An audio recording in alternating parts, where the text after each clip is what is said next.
What occurs when a ministry that is founded on faith becomes embroiled in charges of acquisitions of mansions that were not necessary and complaints of abuse that were not brought attention to? Today, we are going to go deeply into the combustible issue that is now unfolding at Daystar Television Network. A devoted contributor who has been a part of the organization for 27 years has asked that her money be returned after she has discovered what she considers to be a betrayal of biblical proportions. So, what about Daystar's reaction? Keeping the money while blaming everything on the son of the company's founder. Come along with me as we unravel this complex web of family finances and religion that is causing a commotion on one of the most popular YouTube channels in the United States. Here, we will reveal the truth about the most contentious ministry debates of the present day.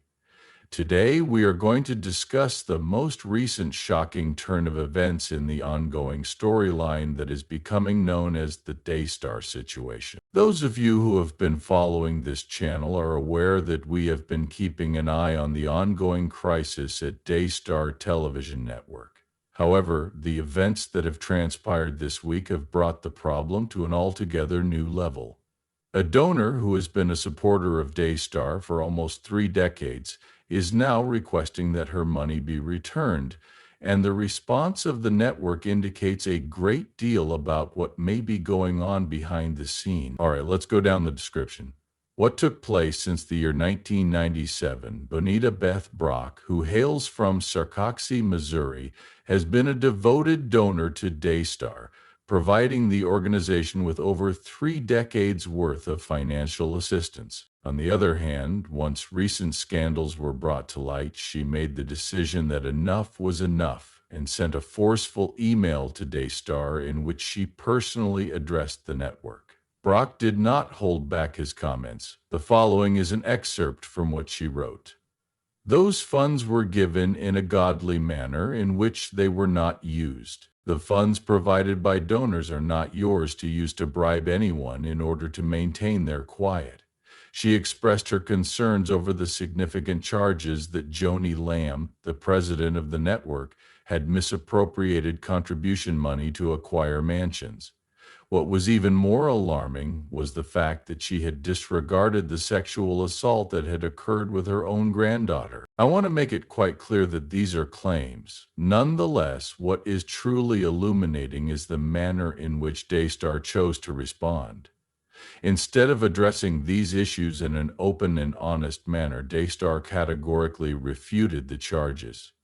Then, and here is where things start to get interesting, they moved the responsibility to Jonathan Lamb, who is the son of Daystar president Joni Lamb. As stated in Daystar's reaction, these erroneous claims originate from Jonathan, who they assert has adopted a corrupt spirit that is motivated by money and power. This individual is the vice president of the network, who also happens to be the son of the president who is now in office, and they are openly throwing him under the bus on purpose. Nevertheless, here is what is particularly troubling. Rather than concentrating on the content of the charges or offering any proof to dispute them, Daystar's tactic appears to be character assassination of a member of the family. After that, a representative of Daystar, who was most likely speaking on behalf of network president Joni Lamb, asserted that there is a distinction between the money generated by the business and the donations received. According to an email sent by a person called Harris at Daystar, Joni Lamb's own funds are used to cover all of her personal costs, and the same is true for each member of the Lamb family. They are essentially contending that the homes and affluent lifestyle are not sponsored by donor monies, but rather by company income, most likely from the money that programs pay to air on Daystar. On the other hand, This creates significant concerns regarding openness. What level of transparency has Daystar provided to its contributors regarding this separation? What is more essential is the question of where exactly the boundary is formed between the money of the ministry and the revenue of businesses. Now, I would want to present you with a more objective perspective on this matter. When it comes to the issue of contribution refunds, the seas are a little bit murky from a legal point of view. It was clarified by Christine Jones, an attorney who represents a former employee of Daystar, that nonprofit organizations are not normally compelled to refund gifts. In point of fact, the fact that the donor relinquishes control of the money is what results in the contribution being eligible for a tax deduction in the first place. According to Jones, there is no overarching regulation that mandates the process of returning funds. It is essential to note, however, that she also mentioned that there are exceptions, notably in cases when funds were not utilized in the appropriate manner.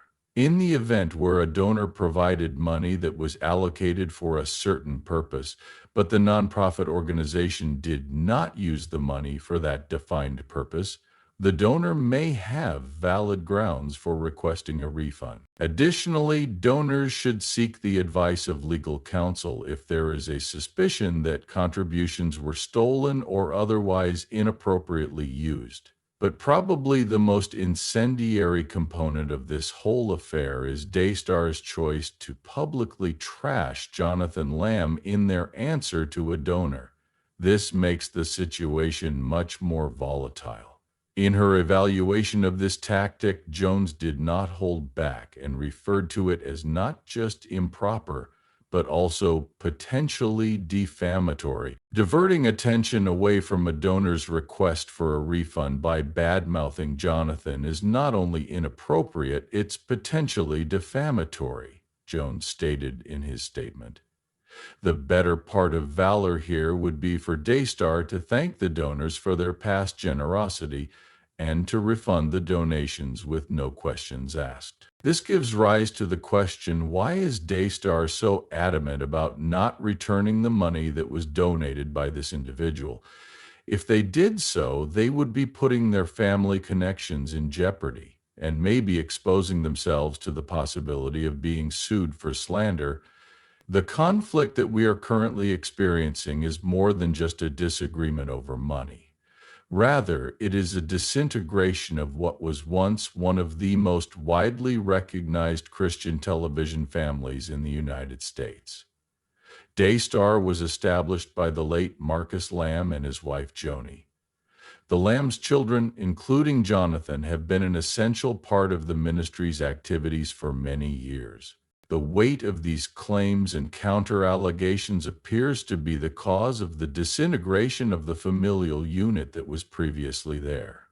Despite the fact that the particular truth that lies behind these charges has not yet been completely established, it is abundantly evident that when ministries become multi-million-dollar corporations, the boundary between serving God and serving mammon can become dangerously blurred. What does this mean for contributors who are known for their loyalty, such as Bonita Beth Brock?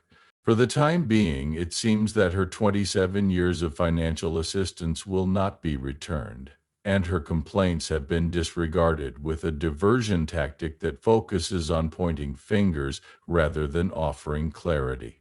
As the events surrounding this tale continue to unfold, we will continue to keep you updated on the most recent breakthroughs. However, this circumstance serves as a potent warning that even organizations that are founded on biblical values are capable of succumbing to the exact temptations that those principles warn against. I am curious in your thoughts on the way Daystar has responded to this donation. Is it appropriate to increase the level of financial openness that is expected of ministries? In the comments section below, please share your ideas with me. In addition, if you found this analysis to be helpful, The best way to ensure that you do not miss any of our coverage of the stories that are significant to Christians all over the world is to click the notification bell and subscribe to our channel. The reality that lies beneath the headlines is being brought to you this way. Till the next time. Before you go, don't forget to give this video a thumbs up, share it with those who might benefit from hearing this message, and become a part of our community by providing your subscription to the channel. Additionally, if you want to have a complete history on this unfolding subject, I recommend that you watch our earlier films on the Daystar scenario. I will see you in the future video, and may God bless you also.